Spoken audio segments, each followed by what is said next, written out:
Entrepreneur versus CxO roles. An entrepreneur friend of mine asked me a couple of days ago, what's the difference between an entrepreneur and different CxO roles that are performed in an organization? Let's walk through this. We talked about four different roles an entrepreneur plays.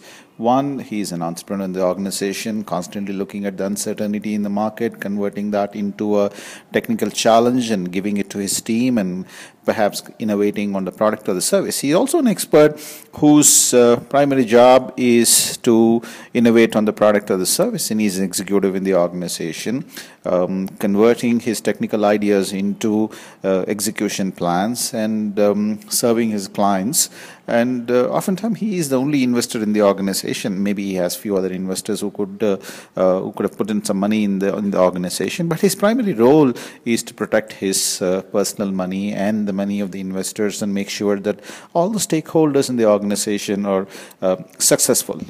But let's not forget that the primary role of an entrepreneur is that of an entrepreneur. So therefore, if he needs to free up his time from the expert quadrant, I would assume that he would want to hire a CTO between him and the expert role. If he needs to free him up from the execution role, he need to hire somebody like a COO who can take care of the operation. If he needs to free up his time on all the roles, all the responsibilities that he would otherwise have to play in managing his finance, he needs to find a CFO who can take care of the execution against the interest of the investors.